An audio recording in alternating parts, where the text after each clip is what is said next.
네, 반갑습니다, 여러분. 우리 주변에 계신 분들하고 인사 나누겠습니다. 안녕하세요. 반갑습니다. 네, 네. 댁에 계신 분들은 식구들하고 악수라도 한번 하시고, 허그라도 한번 하시고, 네, 그러면 좋겠습니다. 늘 이렇게 정말 하나의 은혜 안에서 모여서 함께 예배할 수 있다는 게 얼마나 감사한지 모릅니다. 여러분, 노자 좋아하세요? 그 동양 철학가죠. 이 노자가 이렇게 얘기했어요. 만족할 줄 아는 자는 부유하며 힘껏 실천하는 자는 뜻이 있다. 멋진 말이죠. 근데 여러분 생각해 보세요. 만족할 줄 아는 사람은 부유합니다. 그죠? 그건 뭐 너무나 자명하죠. 그런데 부유하다고 해서 만족한 건 아닙니다. 그죠? 이 중에 저보다 100배 부자인 분이 분명히 있을 거예요. 그러나 그분이 저보다 만족한가 장담할 수는 없습니다. 그죠? 그러나 지금 이 자리에 있는 분 중에 저보다 100배 가난한 분이 있다고 치더라도 그분의 만족은 제가 빼앗을 수가 없습니다. 이렇게 만족한 사람, 여러분, 그 만족한 사람, 그는 어떤 길로 나아가는가? 만족한 사람은 왜 만족하는지를 압니다. 그렇기 때문에 인생에 뜻이 생겨요. 내 인생에 뜻이 생긴다는 겁니다. 너무나 만족한 이 삶에, 너무나 감사한 이 삶에 해야 할 일이 있다는 것을 깨닫게 되고 그것을 실천하는 삶을 살아가게 된다는 겁니다. 오늘 제목이 문, 열매, 집입니다. 어떤 문으로 들어갈 것인가? 여러분, 세상에 문이 많죠? 너무너무나 문이 많습니다. 여러분, 여기 들어올 때도 문을 2개나 거쳐 들어오셨고, 좀 전에 화장실 한번 갔다 오신 분은 문 3개를 드나들으셨는데, 집에서 나올 때도 여러분 문 몇 개를 거쳐 나오셨죠? 수많은 문들을 통과하는데요. 어떤 문을 통과할 것인가는 내가 선택하는 겁니다. 또 어떤 열매를 맺을 것인가? 또 어디에 집을 세울 것인가? 여러분, 이 3가지에 대해서 오늘 성경은 묻고 있습니다. 반응은 2가지로 나타나요. 넓은 문이 있고 좁은 문이 있는데 넓은 문 가는 사람이 있고 좁은 문 가는 사람이 있고 좋은 열매와 좋지 못한 열매가 있는데 좋은 열매를 맺는 사람도 있고 좋지 못한 열매를 맺는 사람도 있다는 겁니다. 집을 지을 때도 마찬가지예요. 모래 위에 집을 짓는 사람이 있는가 하면 아주 든든한 반석 위에 집을 짓는 사람이 있다는 겁니다. 어떤 선택을 하느냐에 따라 판이하게 다른 2가지의 결과가 나타나는데, 여러분 말씀 들어보시면 알겠지만, 읽어보셔서도 알겠지만, 하나님 나라 백성의 선택이 무엇인지는 너무나 분명합니다. 너무나 분명해서 이것을 선택하지 않고는 견딜 수가 없죠. 그러나 이렇게 살기는 만만치 않다는 것을 대놓고 얘기합니다. 너는 과연 이런 삶을 살겠느냐?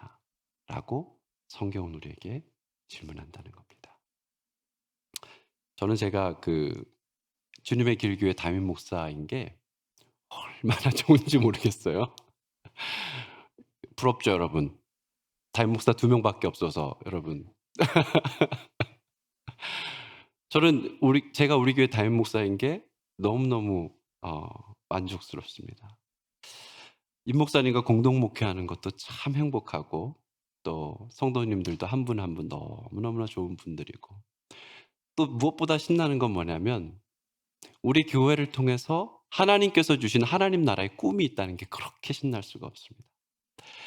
이래저래 모든 게 정말 너무너무 감사하고 좋아서 자꾸 기도하는 자리에 앉을 때마다 하나님 감사합니다. 제가 기도하는 거 크게 2가지예요. 하나님 살려주세요. 하나님 감사합니다.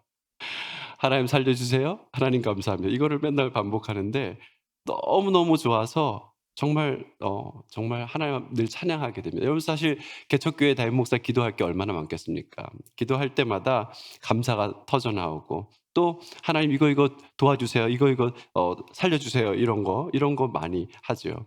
자꾸 기도하니까요. 딴 게 없고 하나님하고 친해집니다. 하나님하고 자꾸 친해지니까 하나님께서 범사에 하나님하고 동행하는 삶이 무엇인가를 더 알려주시고, 또 그 길을 믿음으로 순종할 때마다 은혜로 하나님께서 은혜의 삶이 무엇인가를 자꾸 경험하게 해주십니다. 여러분, 여러분이 할 수 있는 것을 여러분이 하면 그건 평범한 거지만 여러분이 할 수 없어서 기도했을 때 하나님께서 그것을 이루어 주시면 그게 기적이거든요. 그러니까 그 기적이 매일매일 일어나는 겁니다. 날마다. 여러분, 저는 정말 제 무능력을 매일 절감합니다.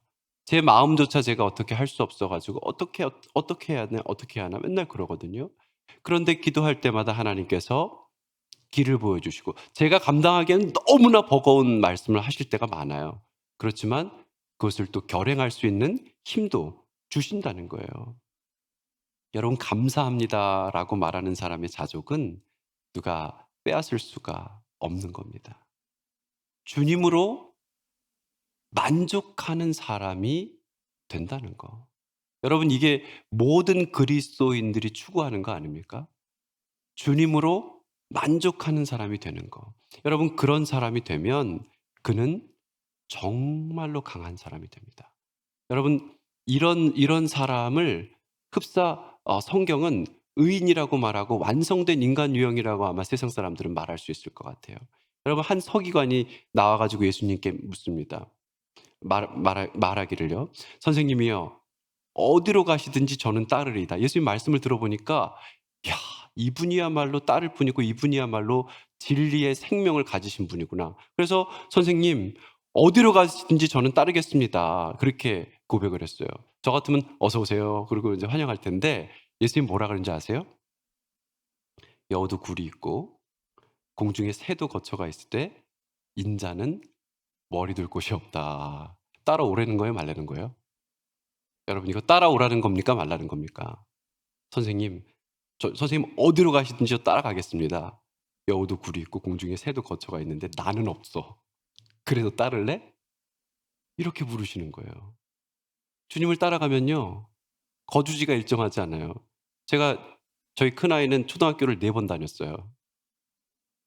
아빠가 주님 따른다고 가는 데마다 이렇게 따라오느라고 초등학교를 4번 옮겼어요. 거주가 일정하지 않아요. 그리고 머리 둘 곳도 없다 그랬으니까 여러분 예? 노숙이 아주 보장되는 그런 삶입니다. 그럼에도 불구하고 저는 주님을 따르겠습니다. 그럼에도 불구하고 저는 주님과 함께 가겠습니다라는 사람이라면 누구도 흔들 수 없는 사람이죠. 어떤 누구도 그 사람의 내면을 무너뜨릴 수 없는 그런 사람이라는 겁니다. 주님으로 만족한 사람. 모든 형편에 자족한 사람.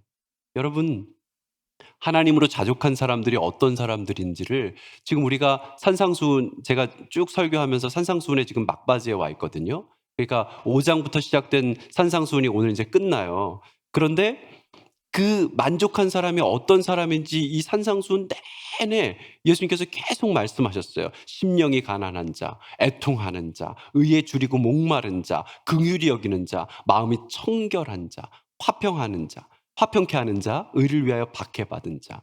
여러분 이 복을 이미 다 받은 사람들, 완전히 주님 안에 만족한 사람들, 이런 사람은요 여러분 어떤 사람이냐면 오른편 뺨을 딱 맞으면 여러분 같으면 어떡하시겠어요?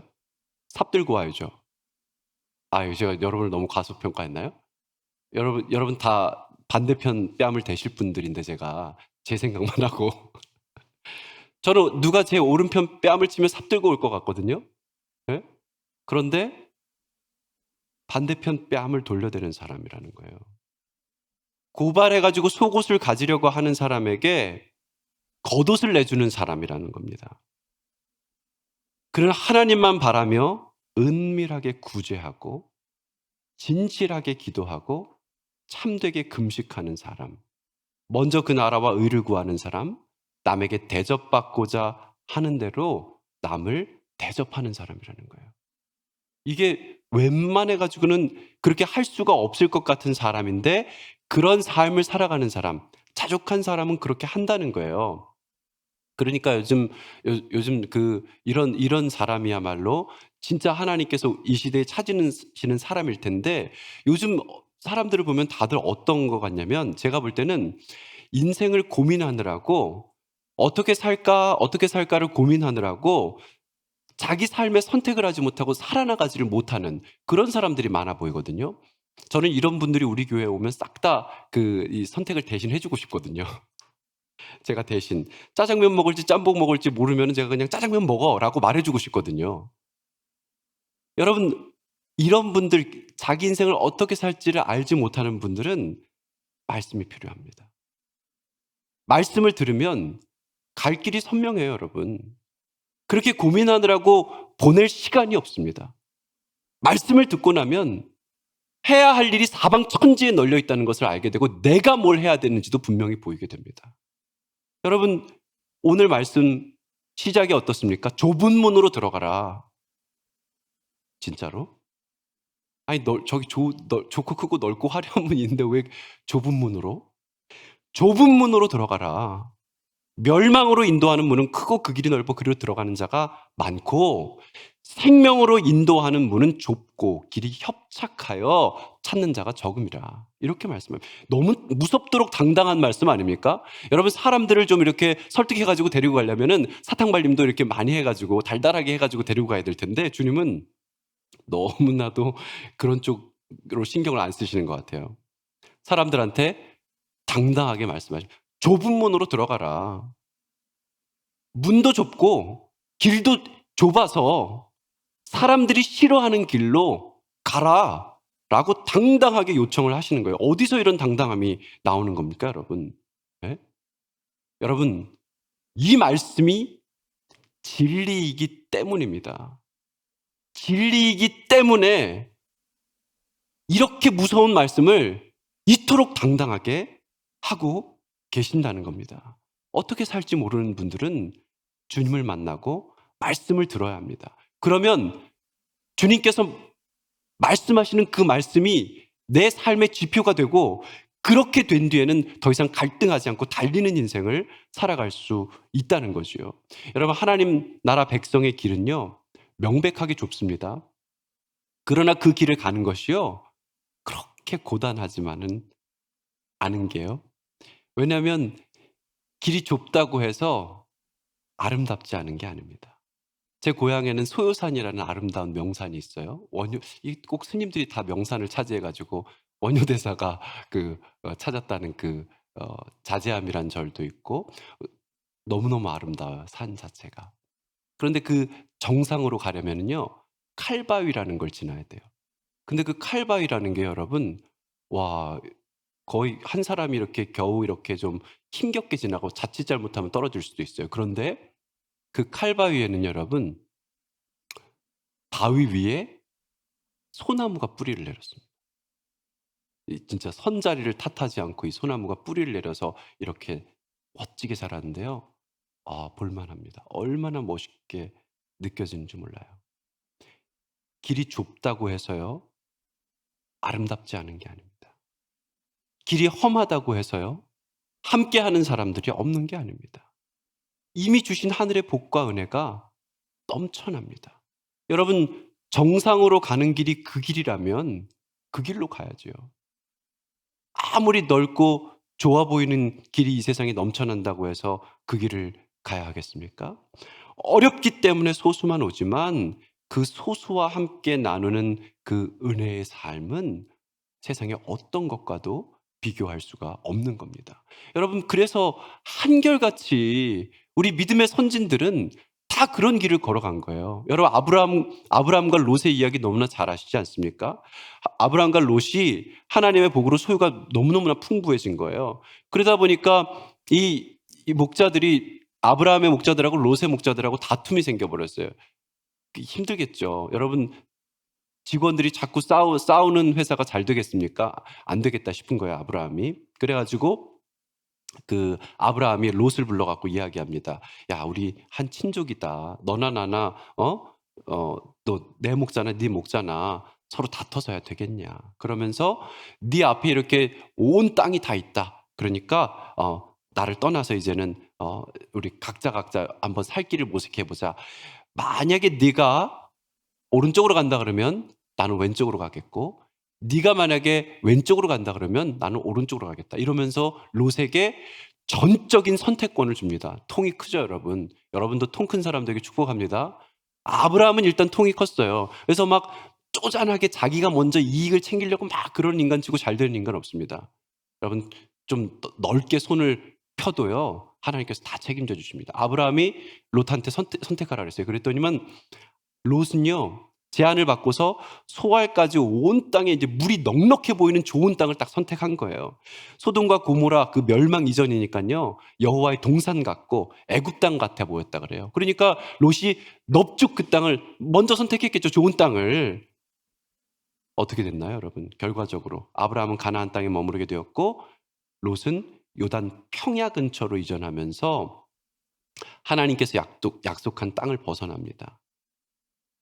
그 지역의 도시들에 머무르면서 결국 롯은 어디까지 가냐면 소돔과 고모라까지 가는 겁니다.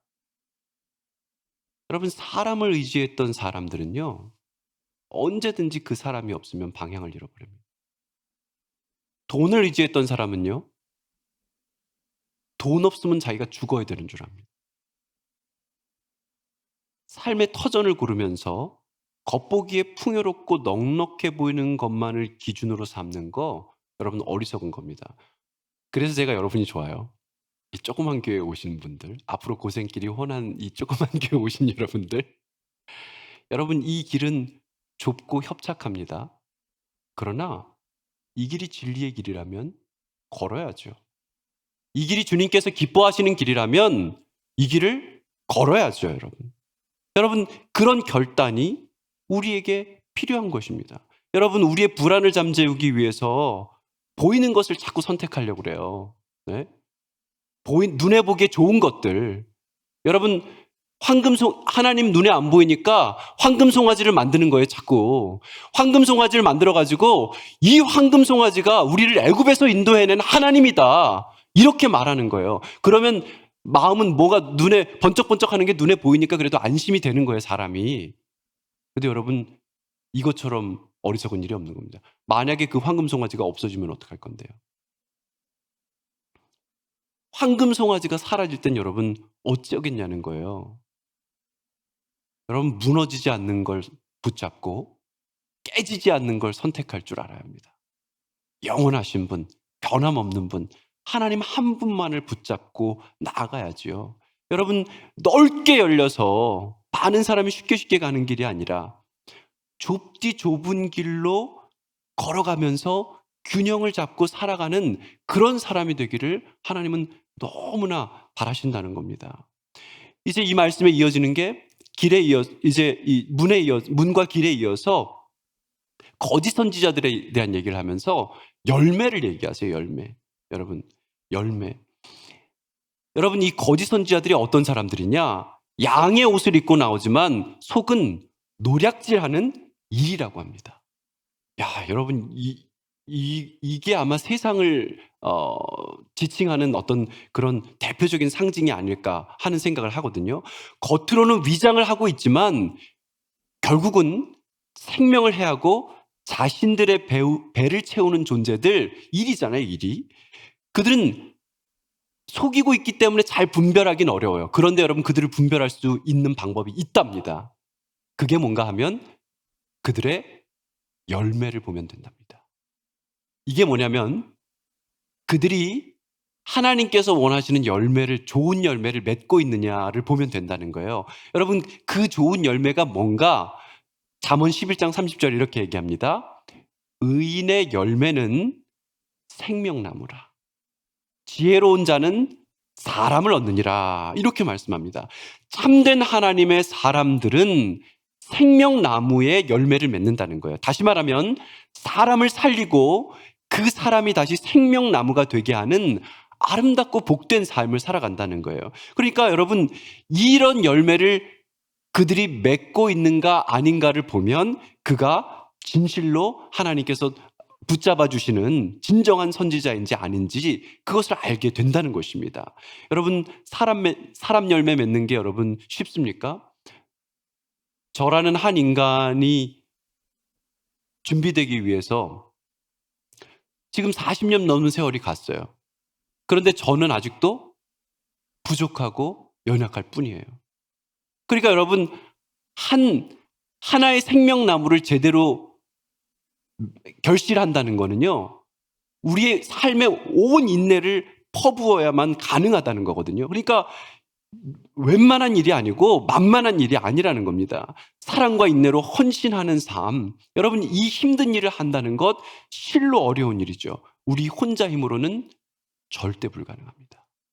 그래서 성경은 우리가 지난 새벽기도 기간에 성령에 대해서 살펴봤지만, 그래서 여러분 성령의 열매를 이야기하고 있는 거예요. 성령의 열매. 내 힘으로는 절대 안 되는 것. 그것을 성령께서 우리에게 허락해 주신다는 거예요. 사랑과 희락과 화평과 오래 참음과 자비와 양성과 충성과 온유와 절제. 여러분, 이것은 9개의 열매라기보단 하나의 열매인데 그런 다면적인 것을 갖고 있는 것이죠. 나 자체가 하나님 앞에 그런 열매가 되어야 되는 것이고, 또 내가 맺는 삶의 열매가 그와 같은 것이 되어야 하는데, 그것은 오직 성령으로서만 가능하다는 겁니다. 나는 포도나무요, 너희는 가지라. 그가 내 안에, 내가 그 안에 거하면 사람이 열매를 많이 맺나니 나를 떠나서는 너희가 아무것도 할 수 없습니다. 여러분, 이 주님의 말씀을 기억하십시오. 내 평생에 나는 어떤 열매를 맺을 것인가, 이 선택의 기로 앞에 우리가 놓인다는 거예요. 그때 여러분, 주님께 딱 달라붙어 있기를 선택하십시오. 그렇지 않으면 우리는 생명의 열매를 결단코 맺을 수가 없다는 겁니다. 겉모습만 화려한 여러분, 이스라엘 그 지도자들을 예수님이 얼마나 무섭게 꾸짖으셨습니까? 그러면서 무화과 나무를 저주하시면서 그것을 통해서 이스라엘의 어떤 부패상을 지적하시지 않습니까? 겉모습만 화려하고 좋은 열매 맺지 못하는 그들에 대해서 주님의 말씀은 너무나 명백하고 무서울 정도로 냉정합니다. 아름다운 열매를 맺지 아니하는 나무마다 찍혀 불에 던져지느니라. 이어서 주님은 말씀하시죠. 나더러 주여 주여 하는 자마다 다 천국에 들어갈 것이 아니요 다만 하늘에 계신 내 아버지의 뜻대로 행하는 자라야 들어가리라. 여러분, 거짓 선지자들이 막 하는 말이요, 주님의 이름으로 선지자 노릇하고 많은 일들도 했다고 막 외치는 거예요. 그러나 그것이 아버지의 뜻이 아닌 자신들의 뜻을 이루기 위한 수단이 된다면 그것은 무의미합니다. 여러분, 그들에 대한 주님의 응답 분명합니다. 내가 너희를 도무지 알지 못하니 불법을 행하는 자들아, 내게서 떠나가라. 여러분, 오늘 말씀의 핵심은 단연코 주님의 말씀을 실행하는 자가 되라는 겁니다. 여러분, 여러분의 삶에 얼마나 많은 선택들을 하고 계십니까? 그리고 그 선택들을 하나님의 말씀을 따라 하고 계십니까? 산상수훈의 엄청난 말씀을 들었는데 이 말씀을 듣고 행치 않는 자는 모래 위에 집을 지은 사람 같고, 말씀에 순종하여서 그 말씀을 행하는 사람은 반석 위에 집을 지은 지혜로운 사람 같다는 것입니다. 여러분, 주님께서 어리석다고 말한 사람이 집을 안 지은 사람이 아닙니다. 잘 들어보세요, 여러분. 주님께서 어리석다고 말한 사람이 집을 안 지은 사람이 아니라는 겁니다. 그도 집을 지었어요. 엄청 열심히, 엄청나게 성실하게 그 집을 지었습니다. 그런데 그 집을 모래 위에 지었다는 겁니다. 한다고 했는데 의미 없는 생이 되는 것처럼 큰 비극은 없는 거죠. 여러분, 우리는 누구나 한 생을 살아갑니다. 말씀을 실행한다는 것은요, 여러분, 말씀을 순종한다는 것은요, 한번 해보고 그친다는 게 아닙니다. 열매라 그랬잖아요. 열매, 여러분. 그죠? 그러니까 열매, 여러분, 어떤 한 좋은 나무가 있는데 그 좋은 나무가 어떤 날은 기분 좋아서 좋은 열매를 만들고 그 다음 날은 기분 나빠가지고 나쁜 열매를 맺겠습니까? 그렇지 않다는 거예요. 좋은 나무가 되어서 지속적으로 하나님의 말씀에 순종하는 그런 사람이 된다는 말씀, 것이지요. 여러분 저는 오늘도 엄청나게 큰 꿈을 꿉니다. 하나님 나라의 꿈을 꿉니다. 우리 교회가 모든 성도들이 말씀에 순종하는 삶을 사는 그런 능력 있는 삶을 사는 거예요. 여러분 정말 목사로서 아마 그런 그것만큼 큰 보람은 없을 거예요. 여러분 그 꿈을 꾸니까 이 하나님 나라의 꿈을 꾸니까 날마다 신이 납니다. 여러분 먼지와 같이 작은 겨자씨 하나를 여자가 가루 서말 속에 넣은 얼마 안 되는 누룩 이 두 가지는 아무것도 아닌 것 같지만 결국은 세상 전체를 다 뒤집어 버립니다. 저는 우리 교회가 작은 교회지만 바로 이 겨자씨와 같은 교회고 누룩과 같은 교회가 되리라고 확신합니다. 말씀을 순종하며 하나님 편에 서는 사람들, 그들은 소수일지라도 소수가 아니라는 겁니다. 제가 이 이야기만 하고 마치겠는데요. 그 한 왕이 먼 나라로 떠나면서 씨앗을 주고 갔습니다. 꽃씨를 잘 키운 사람에게 큰 상을 내리겠다는 거예요.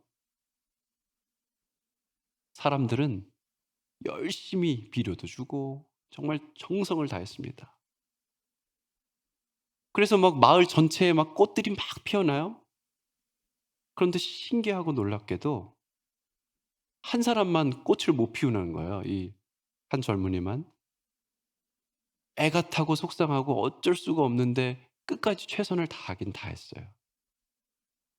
그런데 왕이 돌아왔을 때 왕이 큰 상을 준 사람은 꽃을 피우지 못한 사람이었다. 왜냐하면 그 꽃씨들은 삶은 꽃이었던 거예요. 생명이 없는 꽃이. 여러분 왕이 명령한 것은 이 씨앗을 심고 잘 가꾸라는 것이지 꽃이 안 폈을 때 거짓으로 꽃을 꽃나무를 갖다 심고 다른 데서 씨앗을 구해오고 하라는 게 아니었던 거예요. 말한 대로 이게 속이 애타고 열매가 없는 것 같을지라도 내 말에 순종하는 사람이 누군가 왕은 그걸 보고 싶다는 거예요. 하나님의 말씀 같지 않습니까, 여러분? 당장 눈에 보이는 게 없어도 좁은 문으로 들어가서 좋은 열매 맺기를 힘쓰며 말씀에 순종함으로 반석 위에 집을 짓는 사람, 주님은 그 한 사람을 찾으시는 거고 그 한 사람을 통해서 주님 이 세계를 새롭게 하시겠다는 겁니다. 여러분 이런 복된 삶을 살아가시기를 주님의 이름으로 축복합니다.